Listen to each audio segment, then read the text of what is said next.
Graça e paz, meu irmão, gratidão damos a Deus pela oportunidade de mais um dia estarmos aqui para poder meditar na palavra do Senhor, viver os seus encantos, ser envolvido por ela e principalmente ser movido e conduzido na nossa vida por ações não mais carnais ou materiais, mas sim por algo extremamente divino, maravilhoso e superior a tudo, que é a vontade de Deus.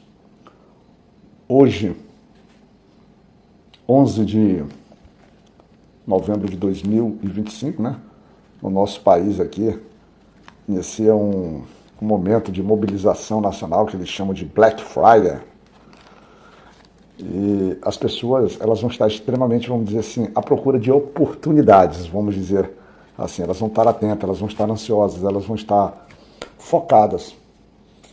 E eu acho interessante para começo nosso devocional essa preocupação, esse envolvimento, sendo que a grande oportunidade da nossa vida, ou as grandes oportunidades que nos são dadas, por vezes, nós não aproveitamos, que é ter o prazer, ter a dádiva de viver momentos verdadeiros, ter uma relação profunda, sincera de filho obediente com nosso Senhor Jesus Cristo.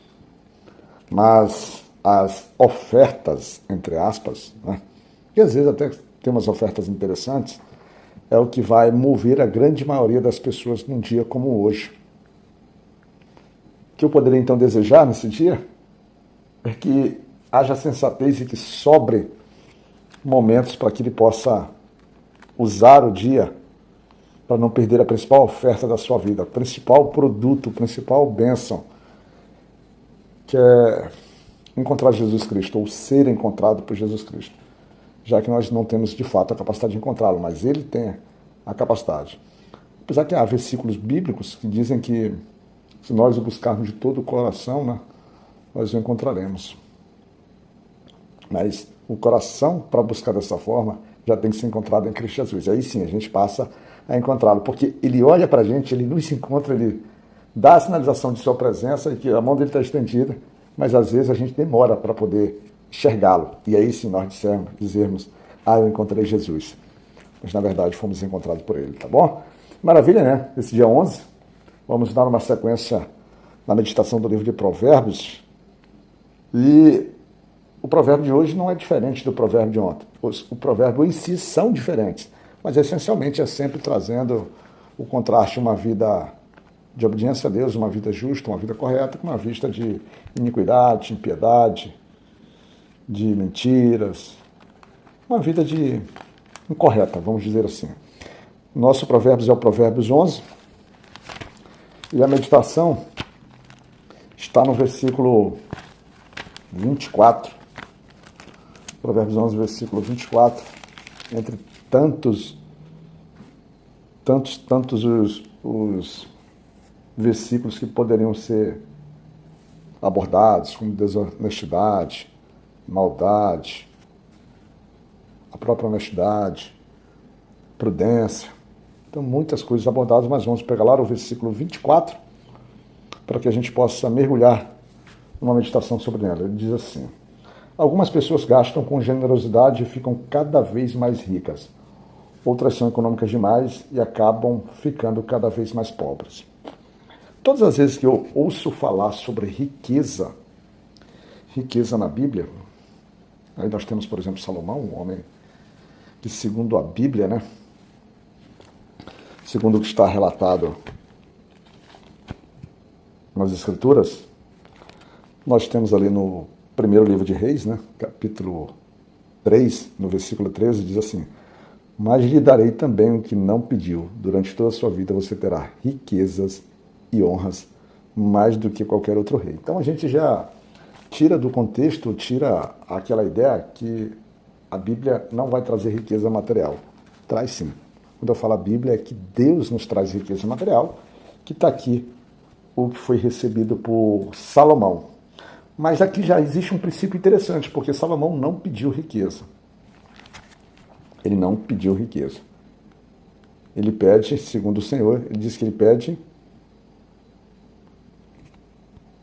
conforme nesse mesmo capítulo, no versículo 9, ele diz assim: portanto, dá-me sabedoria para que eu possa governar o teu povo com justiça e saber a diferença entre o bem e o mal. Se não for assim, como é que eu poderei governar este teu grande povo? Salomão reconhece que tem uma missão, tem um propósito, há uma ocupação de uma função importante a exercer, mas ele não se sente preparado, então ele busca em humildade, vamos dizer assim, em humildade ele busca sabedoria. E o Senhor se agrada disso e lhe dá muito mais do que a sabedoria e a inteligência, lhe dá também riquezas e honras. Para começo, a gente já consegue perceber que o foco, como o coração está voltado, é determinante para que as coisas do Senhor possam nos alcançar, as bênçãos tanto materiais quanto espirituais. Mas quando a gente olha de um contexto geral, dentro daqueles elementos que nos são trazidos aos personagens bíblicos, não é tão comum a gente ver a abundância de riqueza nos homens que de fato serviram o Senhor. Principalmente a gente falando dos seus apóstolos, dos seus discípulos, dos homens ali que espalharam essa verdade cristã ao longo do tempo, ao longo da vida, sacrificaram suas próprias vidas, fizeram como o próprio Cristo fez, levando vamos dizer assim, a termo aquilo que é escrito, e aquele que procura preservar, aguardar a sua vida, perdê-la, mas aquele que coloca, dá a sua vida em favor de Cristo, em favor do seu evangelho, em favor da sua verdade, apesar de que aos olhos humanos eles perdem a vida, mas na verdade eles ganhá-la-á para a eternidade. E é isso que é o que nos move, né? A nossa vida, nós termos a nossa vida na eternidade para poder servir em adoração ao nosso Senhor. É uma compreensão que a gente busca. E é importante, então, quando a gente faz esse contraste, a gente vai ver que, diferentemente de Salomão, essas pessoas, normalmente, seus bens materiais, elas pareciam não ter riquezas.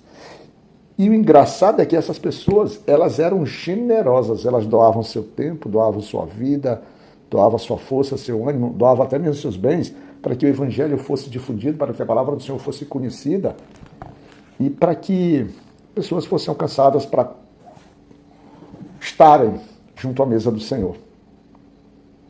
E aí é importante, então, a gente lá no capítulo 4 de Filipenses, né, no versículo 19, e vermos o que nós poderíamos trazer como um parâmetro de conceito do que seria essa forma de ficar mais rico. Nesse versículo do capítulo 4, versículo 19, Paulo, vindo fazendo uma abordagem à igreja de Filipos, né, ou passando pelas igrejas ali, fazendo um agradecimento sobre todo o suporte, todo o cuidado, como ele foi, vamos dizer assim, tratado por aquele povo cristão. Ele, no versículo 19, ele acrescenta: e o meu Deus, de acordo com as gloriosas riquezas que ele tem para oferecer por meio de Cristo Jesus, lhes dará tudo o que vocês precisam. Então, Paulo, ele nos situa de uma forma muito interessante. Que tipo de riquezas? Como é que a gente pode ficar mais rico? E ele nos traz, pelo menos, a meditar, a pensar, olhar com o olhar, não agora necessariamente material, mas por um olhar espiritual. Ele diz: as gloriosas riquezas que o Pai, por meio do Filho, dará. Mas ele acrescenta: aquelas que vocês precisam. Então a gente vê logo aqui que essa abundância de riqueza não necessariamente se transcreve de uma riqueza materialmente financeira. Os meus cofres podem não ficar muito mais cheios de recursos. Ao longo dessa caminhada sobre o que nós começamos a dizer que, logo lá desde Salomão, que as ações, os desejos verdadeiros do coração, a intenção do coração, né, ele sinaliza vamos dizer assim, a capacidade, ou seja, como é tratado o terreno da nossa semeadura. A gente vê que Deus dá sim coisas materiais como deu para Salomão, mas que na verdade o centro de tudo é que são as gloriosas riquezas de Cristo. E na sua essência essas riquezas são bênçãos espirituais. É o aperfeiçoamento dos santos. É uma paz que transcende todo o nosso entendimento. E é claro, são recursos que são necessários para que a gente tenha uma vida não de mendicância, mas uma vida de suporte. Paulo nos traz nessa condição esse conceito interessante. Quando a gente vai, por exemplo, procurando personagens bíblicos na Bíblia, para nos fazer pensar, raciocinar, meditar ou entender a consequência do que esse Provérbios nos traz, a gente encontra umas pessoas bem interessantes. bem interessante. A gente encontra, por exemplo, lá no livro de Atos, no capítulo 9, ali entre os versículos 36 e 43, temos a história de uma mulher que tinha por nome Tabita, mas também era chamada de Dorcas. Acredito que era pela derivação do termo grego ou do nome romano.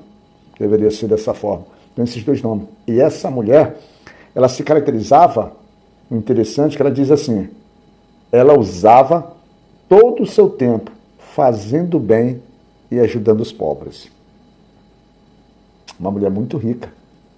Rica em generosidade.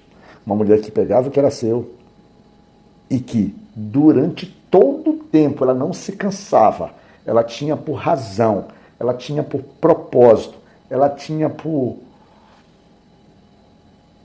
missão de vida a prática do bem, a prática de cuidar dos necessitados. Isso acontecia na cidade de Jope. Quando a gente mergulha um pouco mais, é claro que a gente não simplesmente traz essas histórias porque a minha mente é brilhante, porque eu sou um profundo conhecedor da Bíblia. Algumas coisas a gente até conhece, alguns casos a gente até traz de mente, a gente já consegue, pelo nosso contato, pela nossa experiência, pela vivência e pelo aquilo que a própria palavra nos instrui, a conhecer um pouco melhor, estarmos preparados a responder e a justificar o motivo da nossa fé. E eu quero que você entenda que a minha fé em Cristo Jesus era uma fé irremediável, irreparável, irretocável. Eu cada hora me apaixono mais e mais pela palavra de Deus, independente do nível de compreensão que eu tenha. Às vezes eu tenho um pouquinho, mas a grande maioria das vezes eu não compreendo quase nada, mas ainda assim sigo em fé. Quando a gente vai, por exemplo, permeando a Bíblia, buscando, pesquisando, nós lembramos daquela história que está lá em Marcos capítulo 12, que também está lá, Marcos capítulo 12, também em Lucas capítulo 21, que ele trata daquela famosa viúva pobre. Lembra da viúva pobre? Em que Jesus observava as pessoas colocando ali as suas ofertas, e que a Bíblia destaca que uma pobre viúva, ou uma viúva pobre, humildemente coloca 2 moedas no gasofilácio, fazendo uma comparação que, apesar do pouco materialmente doado, comparado ali com gente que transbordava em recursos, mas a relação percentual do impacto do que ela doou para as coisas do Senhor, acreditando no Senhor e crendo no Senhor, ela praticamente doou a sua própria vida, doou toda a sua subsistência. E aí Jesus a honra porque diz para os seus discípulos, para que não passasse ali em branco, para que ali houvesse um ensino e a marcação. A primeira coisa que há é o registro do caso dela aqui na Bíblia. Isso aqui vai passar gerações e gerações, mas está registrado aqui como se estivesse para a própria eternidade. E Jesus registra que aquela mulher, ela deu mais do que todos, conforme está escrito lá no versículo 3 do capítulo 21 de Lucas. Ele diz assim, então ele diz, eu afirmo a vocês que esta viúva pobre deu mais do que todos, porque os outros deram do que estava sobrando. Porém, ela, que é tão pobre, deu tudo o que tinha para viver. Alguém que não se preocupava com a sua materialidade, porque via ali na pessoa de Jesus, compreendia que ele era tudo que ela necessitava. Cumpre-se assim a ideia do que está escrito lá em Salmos, capítulo 23, versículo 1. O Senhor é meu pastor, e nada me faltará, ou nada me falta, segundo algumas outras versões. Se nós continuarmos um pouco mais, nós veremos também lá em Atos, capítulo 16, você pode a história de uma mulher chamada Lídia, em que os discípulos, Pedro ali fazia ali uma explanação e ela automaticamente colocava os seus ouvidos ansiosos e escutavam, colocava o seu coração naquilo que havia sido dito. Resultado disso, tanto Lídia quanto a sua família passaram por uma conversão, encontraram a Cristo Jesus, encontraram a salvação através da mensagem que foi aplicada. E ela, o seu coração, ela por uma mulher de posse, não teve dúvidas, oferece abrigo, oferece aquilo que tinha, para que os apóstolos pudessem retribuir. E ele ainda diz uma coisa interessante. Se é que eles entendiam que ela cria em Jesus. Ela queria dizer assim, olha, eu faço isso porque o meu crer, a minha fé em Deus, ela é verdade, ela está aqui presente e eu quero mostrar uma faceta do fruto do que agora está operando em mim por meio do Espírito Santo. Maravilhas, maravilhas. Quando a gente também segue um pouco mais, a gente encontra um personagem chamado Barnabé. Lá em Atos, capítulo 4, ele é trazido ali entre o versículo 36 e 37. Esse personagem também é chamado ali nas Escrituras como José e conhecido como Barnabé. E diante de um momento, de um tempo em que as pessoas ali na construção da igreja, elas tinham suas coisas, mas não diziam isso aqui é minha, mas elas tinham um sentimento que aquilo pertencia a todos e eles repartiam entre si. Barnabé foi lá, ou José Barnabé, como também é conhecido, ele pegou um campo, uma terra que ele tinha, ele vende essa terra, procura os apóstolos, entrega o dinheiro dos apóstolos, na mão dos apóstolos, para que os apóstolos distribuíssem entre as necessidades daquilo que era a igreja. E sabe o que eu acho que é interessante? A gente está falando que essas pessoas se tornariam mais ricas. Mas todas elas passaram a receber a grande preciosidade do que está lá, que são as gloriosas riquezas de Cristo. Nós temos que parar de ver a riqueza apenas pelo aspecto material. Quando eu vi esse versículo, me lembrou, acho que foi o ano passado, ou foi o ano retrasado, em que eu estava no Natal dos Ribeirinhos. E eu vi uma mensagem que me despertou sobre isso. A gente precisa estar apto a ser generoso, a ser cuidadoso. Mas a primeira generosidade, na verdade, é a abertura do coração. É importante a gente tomar o cuidado para que as intenções não sejam erradas. Na igreja está cheio de gente doando. Doando e a cada hora ele procura na sua própria vida o resultado da sua, entre aspas, generosidade. Ele verifica na sua garagem se o carro não melhorou, se no saldo da conta bancária não ficou um pouquinho mais abundante, se a sua geladeira não está mais farta. Ele procura normalmente nas coisas que são visivelmente percebíveis. E às vezes ele deixa de procurar no coração dele. Às vezes ele deixa de perceber a riqueza que ele olha na face do seu irmão, no sorriso, no coração, ou então na vida renovada de alguém que, por meio da generosidade dele, foi encontrada por Cristo.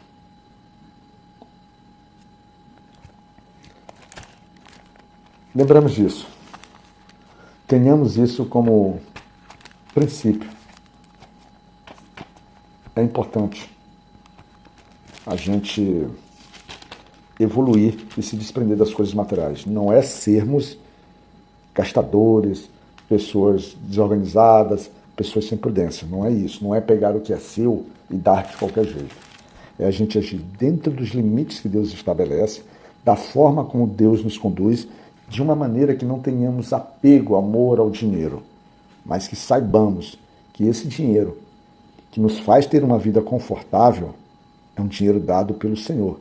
E é Ele que deve fazer a gestão e é Ele que deve fazer. A gente só deve, vamos dizer assim, garantir com que os recursos alcancem a finalidade que o Senhor determina para as nossas vidas. Não adianta querer guardar se o Senhor te manda tu distribuir. E por fim, lembre que quem é generoso progride. Mas a generosidade tem que estar pautada, tem que estar centrada, tem que ser conceitualmente visível nos conceitos daquilo que Deus estabelece para as nossas vidas. Tenha um dia abençoado, fica na graça de Deus e Pai Todo-Poderoso e que Ele nos cubra de bênçãos, de proteção, que o Senhor nos cuide, meu irmão.